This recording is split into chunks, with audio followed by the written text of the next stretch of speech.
Okay, part 2, everybody. I'm becoming very annoyed by whatever is causing this to happen. Hopefully this does not recur.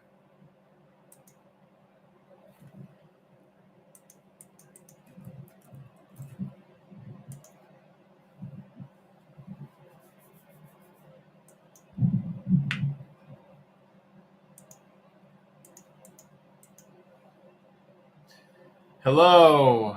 All right, this one's working good. Remember to like the stream, yada, yada, yada.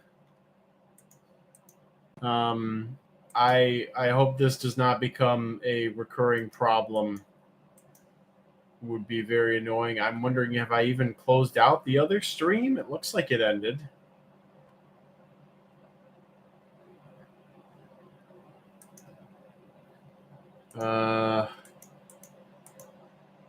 Yeah, I wonder what's going on with this. Let's see, go live. We got 2 things live at the moment. Part 2, we're going to go in here and end this stream. End stream. All right. Unfortunate. And we're back. Yes, thank you everybody for sticking with me through this. Whatever is going on, I appreciate it greatly. 2 weeks in a row. Sucks. Hopefully it's not my streaming equipment doing something weird, although it has been 2 years? 2 years since I upgraded to all the current day streaming equipment. So I suppose it could be something going. I would like to ask everybody for the move. Again, I'd like to bump my streaming game up more. I may even be so crazy as to hire some sort of professional to get me a better streaming setup and tell them, oh, hey, I want to do this with a live camera over here of the bug and blah, blah, blah. I think I may be getting to the point in my life where I'd like to do that. Hello, everybody, again. Circa, Alan, Devin, Joseph, Braden, Zen Monkey, Jonathan, Luch. Hello, everybody. Again, sorry for that. Whatever's going on. Kevin Santiago, hello. I want to also say my father dearest. So I've made something that I do, and I'm not sure if anybody's picked up on this or if I brought this up before. To when I need to push myself in life and I need to get somewhere, I like to make myself not uncomfortable, but I like to increase my discomfort as a way of kind of making me not get comfortable. Makes sense. A way of not resting on laurels or slacking, or rather, what's the word I'm looking for here? Where you become kind of complacent. That was it. I like that word in this context. Not to become complacent. So, in increasing my discomfort, I've done things, which is funny because it's had the opposite effect. I've packed up a lot of my belongings. I've, decor and whatnot, and basically made the living room, the TV, the fireplace, the couch, the coffee table, and the armchair, and the lamp, and that's it. And that was supposed to kind of keep this pressure on me, like, hey, find your place to move. Hey, work on moving. Hey, get the auction stuff out. Hey, because everything's kind of a nightmare right now. But Angela and I realized we kind of like the living room the way it is. It's just bare, and it's having just a bare open room is kind of clearing on the mind when we got all this other stuff going on. So it kind of had the opposite of the effect I was hoping for, which is pretty funny. But now we're moving to more extreme measures. That being, I'm getting rid of my bed. My parents gave me my bed in 2019, I think. My ex, after saying that I could keep the bed, the old bed, decided one day, months later, that suddenly she wanted the bed back after not talking to me for months. Okay, I guess that's fine. And my family was kind enough to give me an old familial bed. The bed may actually be older than I am, including the mattress, and I have been sleeping on it since 2019. And upon sleeping on hotel room beds and other beds, I've realized that this bed is a complete piece of trash, and that it is probably responsible for many of my aches and pains. And but the thing is, it's there, and moving a bed's a whole hassle, and then you got to get a new bed, and I don't want to get a new bed because I'm moving, and yada yada. And so I decided I'm getting rid of the bed today. As a matter of fact, it was supposed to be last week or maybe even the week before, but I decided I'm getting rid of my bed. And as for my sleeping situation, I'm probably going to use an air mattress, probably. But I'm not buying a new bed because there might be a perfectly good fresh bed waiting for me if we move into the other property. So I'm ditching my bed, sleeping on a bed of Roach substrate. Could happen. I could do that for the memes, maybe. But anyway, so my bed's going. My father dearest is coming over today to help me kick the bed to the curb, and then I'll have a nice big open room. I can get the homunculus of dog and possibly old rabbit hair that's forming beneath the bed, and possibly in the air vent beneath the bed. Um, And so that's part of this process. Saturday, again, you think I would be taking the day off. Saturday, Angela and I will be going through all of my clothing in the closet, in my drawers. I will be burning a lot of things, a lot of cotton clothing, getting new stuff from Costco, new shorts, new etc. But getting a better dichotomization of work and leisure clothes. The line has been blurred traditionally, and I'd like to uh, distinguish the two again for the sake of my wardrobe and my sanity. I'm going to respond to Luch Garden State Bug Plug. Found another baby Pete alive. Thank God. That's 3 alive, 1 super tight. I think the eggs are still hatching. Luch had problems with purchasing contaminated substrate from somebody. Eric Matthews says, thus all the bug species. Yes, getting all the bugs is part of that. I've actually kind of had a talk with myself about my acquisitions, and I've kind of come to the point where I'm like, I need to kind of sit this summer out. I know it's the bug season. There's this, that, and the other thing, and I just found a bunch of stuff in Angela's and blah blah blah. But I'm trying to tone down actively seeking bug acquisitions.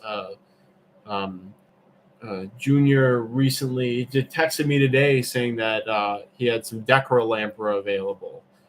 So we have a big asterisk there.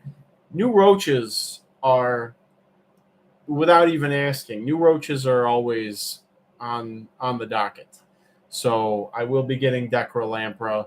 If somebody said, "Hey, I've got 20 new roach species you've never seen before for sale. Do you want them?" I would say yes in a heartbeat. But isopod stuff, I'm kind of, somebody offers me something new, I might swap them for it. New millipedes, I'm a little bit here and there. It depends on the price and the situation and stuff. But I'm really trying to just kind of quell things for now, in preparation for moving. Um, but anyways, yes, I feel it's important to keep the pressure on. And I also feel it's important to, once I move, I'm going to need some space to breathe. And I think it's going to be a lot easier then. The roach wiggle will be nicer. I'll have it hopefully in its own office or space or something like that with good lighting, and we can make it a little bit more interesting with what's on display every week. I'm hoping whether it's attached to the dwelling or away from the dwelling, the bug building, the physical separation of work and life will help both. I'll be able to focus more on work, and I'll get more fulfillment out of life things. So Pancake Slugs, welcome. I don't think I've seen you before. Welcome to the chat. Unfortunately, on the day where I talk about how I killed all of my black velvet slugs, black pancake slugs. Hammock is also comfy depending on space. Space is not much of an issue, but I think I'm going to go the air mattress route. I was tempted. I'm going to look it up right now. I'm going to look up how much a waterbed is. If that's, that was, I think I slept on a waterbed once, and it was pretty nice. But again, price. I'm not trying to break the bank here, because this is a temporary thing. Here's $115. Waterbed hard side mattress bundle includes fill and drain kit, water conditioner, stand-up liner, Aquapad Cozy Flow water heated mattress pad, no electric wire, all digital, 5-year warranty. So this is a little bit much. I was hoping I would find out about an Amazon special for $80 shipped, and it's just a sack full of water, and I sleep on that. So, but the air is a fluid. So, Dewey Nguyen, hello Dewey, sleeps on a bed of broken dreams. I haven't had many dreams broken yet. The township issues getting pretty close to broken dream status, but it seems like it may not actually be the case. When I was talking to Angel about, oh yes, I want to do this and that, and we will have this here and a 2-acre pasture and blah blah blah. She was very intimidated by everything, and I kept telling her, I feel like you're being a little unreasonable. I feel like I'm being very reasonable with this stuff, like saying, oh, I want to have goats is like nowadays it's just like the end of the world, but like 100 years ago, it's like people just did that. Like there's no like just this is just an everyday thing. It was like buying a new pair of shoes or buying a t-shirt or a water filter on Amazon or something. It was just like people did that. Not everybody, but a good portion of people did that. It was not an unrealistic thing. So after we went through the whole property this one day, like a month ago, we got to the very end of it, and she was like, this all seems very reasonable. It's like, yeah, that's what I've been telling you. This is not, I'm not saying, okay, we're going to have a 500,000 square foot amphitheater here, and this is where the Russian trapeze artists are going to practice, and we're going to make millions of dollars by having Elon Musk as a special guest. There's none of that. I'm seeing a lot of people here strongly suggesting against waterbeds. Jonathan Green saying you can say your substrate is human tested and human approved. Yeah, I could say that, couldn't I? Eric Matthews says, aren't termites just another type of roach? But I don't see them on your list. There are on the Roach Crossing mega list, the Excel file, termites are lumped onto there, and I currently have 4 species of termites continuously breeding, and then a gigantic log of termites that I was sent a couple of weeks ago that the termites retreated into the core, and I actually have no idea how many there are, and I should really get that into a permanent setup now that I think about it, but they're doing fine as it is. There's plenty of space there. It's a relatively secure enclosure too. But yes, a lot of people saying don't do waterbed. Waterbed is the most stupid thing you can get. Temporary, then go with air mattress, best for temp situation. I slept on one for a few years. Okay, that's good to know. Alan says, when, not if it ruptures, it makes a lot of mess. All right, so I'm seeing the strong con here being the rupturing mess. I actually am not too intimidated by that, but I am also like, I don't want to spend $200 for a waterbed. I have a wonderful air mattress that will do the trick. I could also just get a mattress and throw it on the floor. Surely there's a discount mattress outlet somewhere near me. I just don't want to. This is more work. Go out, put the mattress on top of the car, secure it, drive home with the mattress, get the mattress in the house, blah, blah. Just going for simple solutions here. Make a bed out of the homunculus. That could be a long-term project. Again, just accruing all the animal hair and then one day just stuffing something with it wouldn't be so bad. I think the person who bought Victor's bag of hair from the 2 auctions ago was expecting to open it up and smell awful because we're going to get a little candy here. I don't bathe the dogs. They're outside most of the time. And Victor hates baths. And Nazi probably be okay with it, but like Nazi doesn't like the car. And they're supposed to be like outdoor work dogs. These are not my little prissy pets that I keep indoors. It is a double-edged blade because they do get to go into the kitchen, which is where a lot of shedding also occurs. But anyways, whoever got the bag of Victor hair was expecting it to smell bad, and then was surprised opening up that it actually smelled very good. They're very hygienic dogs, and the double coat really helps to keep them clean. So, Andrew Morgard, hello Andrew. I don't think I recognize you, so welcome. A channel just to also say, don't get a water bed. Eric Matthews says goat pellets just for your bugs. I actually haven't been feeding the goats anything other than they're still on the bottle. They're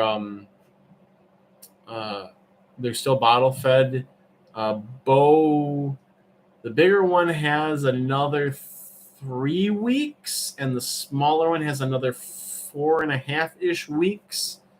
But the browse is such high quality in my neighbor's yard, and just from my other neighbor, Joe, he's got a bunch of trees that he cut down, didn't herbicide, didn't stump grind, blah, blah, blah, was just using for green manure, but they got bigger and got out of hand. So now I have made an agreement with him to go over there and cut stuff out of the yard, drag it over here, string it up. The goats eat it. It's been a very wonderful arrangement. $0 for hay. I just had to pay the $150 for the high quality goat starter milk bag. And I think right around the time I run out of the goat milk starter, they're both going to be weaned. So I'm super happy with how that turned out. Zach Williams says, nah, just sleep on the ground. Slept on the ground for 7 months in this new house until I had a bed. When I start a trip, like an Arizona trip, and you start out sleeping on the ground, the first couple of nights, it's like, oh, this is like sucks. I can't get comfortable. But then like you're walking all day, you get used to it. And then I feel like I end up sleeping better. I end up feeling better after I've been sleeping on the ground. But I'm going to try the air mattress. Tonight will be the first night. We'll see how it goes. Do we ever find animals that eat hair? Yes, there's a bunch of moths and some beetles that do it. I need to the patio. The dogs spend a lot of time on it, and the hair. I get the blower and the push broom, and I push the hair, and it falls into a little divot off the patio that is part of the flower beds there. So a bunch of hair and miscellaneous dryish organic matter just kind of accumulates in that divot, and carpet beetles probably will. Circa, I think you're right. So there's that one moth I collected at my friend Mike's place, and I didn't get it to breed in an enclosure in captivity. But then I found another one here last fall on the patio, and I'm pretty sure that they're feeding. They must be laying larvae in the accumulations of hair off the sides. It may sound grosser than it is, but like with all the mulch and all the plants and stuff, you don't even notice that there's that little divot, and it really helps to keep the patio as clean as possible. Before I move, I shouldn't even be saying before I move. When I move, I'm going to have a barn full of hairy animals. I am certain there will be all kinds of things that pop up to feed on the hair there. Exact Willingness says, Eric, do lice count? It's funny. Dewey Nguyen says, people in other countries sleep on flat grounds all the time. I did growing up. I don't feel like it's anything really different. I can see how it can be uncomfortable if it's something you haven't done before. Yeah. Again, I'm not opposed to it. I'm just gonna end up seeing how I feel comfortable with sleeping. But I just know that this current bed is probably slowly killing me. It's got a massive dip in the center from a human being sleeping there for 40 years or whatever it's been, and I'm just done with it, and I'm ready to not be achy when I wake up and stuff. Sarah Willingness says, I find it very comfortable. I actually got much better sleep now. On a bed, I have trouble falling asleep. That's funny. I like a good, firm mattress. Whenever I go on vacation and I stay at a hotel, I always sleep so good on just a firm, starched hotel mattress. I just get such a good night. It's a nice, firm pillow, firm everything except for the blanket. The blanket is the comforter. The / blanket is the best. You wrap it up, you get all cozy in it, nice and soft. Joysy comforter, a good Joysy comforter feels really good. So, I got all kinds of things to tweak, but it's like the last year of my life or at least like the year of 2024 is another year of I gotta get out of here, and so I'm just kind of taking an L to some things like my mental health, stress, etc. And I'm just accepting that's just how it's going to be. I'm in my early 30s. I can take it. We're going to just run with it right now. And then by the time I get to my 40s and I start becoming a little more frail, we'll be past this flavor of stress, and I'm excited for that. I think I'm ready for the interpersonal stress that happens with child rearing. I think I'm ready for that. I've had enough interpersonal stress in my life. I feel like I've learned a good amount from that, so I'm ready for that. Doing says, "Oh yeah, that's ouchies. Yeah, the divot mattress. I'm done. I'm very done with it. We're past it. I'm over it." But yeah, just slowly chipping away at my possessions, getting things centralized and packed up, and then, one day it's going to be, all right, we got the driveways repaired, the barns fixed up with fencing, everything's ready for the goats and whatnot. So there will be a big day of, all right, move everything out there. And there's going to come a point where it's like, oh, I don't live here anymore. I live there. I come here for work until the bug building and stuff is done. So really hoping we're going to be there sooner than later. But again, township is the true final boss here. But anyways, very positive week again. Bug projects doing well. The expanses are doing well. Looking around here, what's doing well other than the leather leaf slugs. My thorax, the vampire roaches, doing amazing. I got quite a few of those. I think I got them figured out. Bad things, Pistoplatia. I think my Pistoplatia colonies, the bottom has fallen out. I think our last hope is the females that Alan sent me, mating with the last of my males and then actually getting some offspring. But I think a Pistoplatia, if I can even get them again, will go on my list of like, okay, Kyle, you got to take real extra super duper good care of these. Like treat them like, put them in the high priority area like this room is, where it's like you got to water them more, check on the food more, etc. So that being said, if anybody knows anybody with a Pistoplatia orientalis for sale, the red and black roach or the amphibious litter roach, I need to buy a restarter colony. It seems like I'm hoping I've saved them. It's not looking so good though. Not looking the best.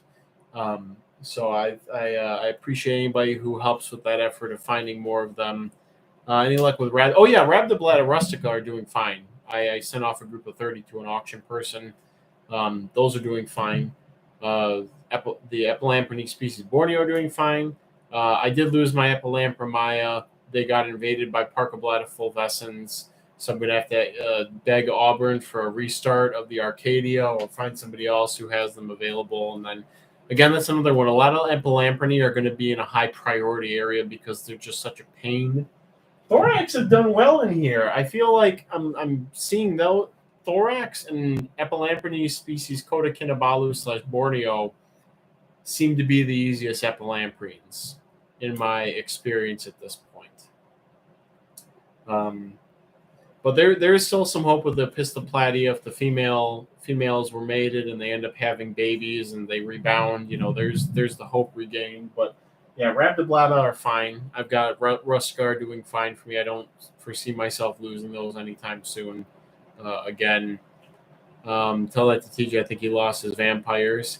Yeah, I think he may have. I'll have to ask him. But no, they've been doing fine for me. I actually split the colony. I have like the one colony I've been doing the auction orders out of. And then another colony, I said, okay, they're epilamprines. You got to split them. They're doing well. You got to split them. And those are doing fine too now.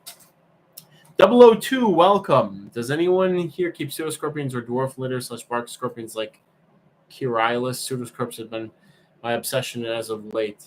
I have Dinochirus arizonensis going well. There's some pseudoscorpions going in with a couple of my miscellaneous other bug species that I would not say I know well enough what I'm doing to get them going. They just persist, or they just enumerate in there, and I don't know what I'm doing.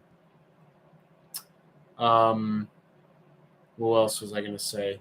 And now I just got the house pseudoscorpions, the Chellifer, and we'll hopefully acquire more, and we'll set up a proper habitat for them. If we move to that place, I will set up a proper habitat in the barn loft to hopefully farm Chellifer up there, just so that if I mess up with them or Will messes up with them, we can always get them again. I wonder if it's worth keeping them bone dry with water gel like how Auburn keeps them, says Alan about the epilampra and whatnot. It might be, but I think the problem is more when I oversell, when the colony is rebounding after a problem, and I don't get that first generation of good, healthy nymphs to adulthood to then make another good, healthy generation. When I jump the gun and I swap something or I sell it, it kneecaps the colony. And I think that's what I did with the Opistoplatia, because I think it was this time of year last year I had a good number, and I either sold or traded a bunch of them to Ty Randall. So I'm in a place where I can start to be more touchy with my colonies and be like, nope, sorry, can't sell any more of these. I know whoever really wants them, but I can't. And I've started doing that with other things, like Aeronavega and what's another thing that's kind of Rhyperovia. Somehow I kill my entire culture of dwarf whites. Exotic wilderness. You get a big round of applause, because I have no idea how you did that. Other than drying out, that'll do it. Dewey says, I don't see them much though outside of the piece of white tissue paper they came in. Count was 12 and they dispersed. I see a few on the paper earlier, but the rest I don't know how they're doing for pseudoscorpions. I think he's talking about. Double Z says, hey, I hope you're doing good. Quick question. What ages are the rhino pair I won? They're going to be 2024 babies. I actually have yet to have babies born this year. I do need to check my oldest pair to see if they've produced yet. I have a friend who produces a good amount every year. I'm supposed to go out and visit him in June, and I think he's going to have some available too. He hasn't said he does, but he usually does every year. So they'll be 2024s, could be a couple of months old. Exotic Wilderness says, well, at least I know they won't ever infest my other isopod cultures. Well, maybe not. Exotic Wilderness, don't bank on it. 002 says, Pseudoscorpion Freeze is so funny. Me always cracks me up when I see photos of them hanging on to an antenna or thorax of some other critter. Yeah, it is very amusing. Shane says, hello, we started early today. It is 8 p.m. Actually, I should get going. My dad's supposed to be here pretty soon. Chain says, I froze my dwarf whites before. Chain, how are your Platyarthurus hoffmannsegii from me doing? I was meaning to ask you. I think the stuff from your auction, I think there was 2 things, and they were both kind of sensitive. I figured you would tell me if there were any issues, but I'm just curious how they arrived and how they're doing. What other topics do I have to talk about? Aaron and Vega are doing fine again. A lot of stuff is doing good or fine. Plectoptera poii are doing fine. Double Z asks, how do you keep your Perispherus punctatus culture? They're right up there. High ventilation. They seem to like it dry. Like, they seem to not be so happy with the high air humidity that's going on right now. And I think they liked it better in the winter when it was dry and I was watering, every couple days to every week. So Eric Matthews says, I thought I killed my dwarf whites by drying, but they were just hiding and came back. I mean, all it takes is one with tomentosa. Kyle, are you still working with any cryptocercids? Yes, I might actually have a very small colony of punctulatus going. But the thing is, I think my dad's here. Both the dogs are barking. 002, if you remind me at next week's live stream, I'll delve more into my Cryptocercus experience. I have some thoughts on a bunch of things with finally getting consistent long-term success with them. And our last question from Dewey says, do you have a fan in your room for circulation at all, or is it all ambient? In this room, there is a fan running constantly, a very small fan, and it's a heater, so I use it to heat the room a bit during the winter time. Switch it to just the fan setting at this time of year. Wait, did you say you're culturing Plecoptera? Not Plecoptera, Plectoptera. The was it Florida beetle roach, the tiny beetle roach. So not Plecoptera, Plectoptera. Plectoptera Poei. I know it's very close. It's so close. So it's like Ailuropoda, the giant panda genus, and Ailuropoda or Ailuropoda, the hissing roach genus. So okay, get bugs on camera next stream. I will, Eric Matthews. I will have something to show. Chain says, great so far. What are the springtails with them? The Aphylosia as well, as there are a ridiculous amount. I don't know what the ones in with the Aphylosia are. They might be a Lepidosartus. The ones in with the Hoffmannsegii or Entomobria gricio alivata, and those were started from 3 individuals that hitchhiked with the original Hoffmannsegii. Hello, Tennyson. Just in time for me to end the stream. Everybody who's just joined in recently, my dad's here to help me move my mattress. I'm getting rid of my mattress to live a more suffering lifestyle to get me out of the house sooner, or to encourage me to work on that. So, all right, everybody, take care. I will see you all next week, and may your cultures ever be bountiful. Goodbye, everybody.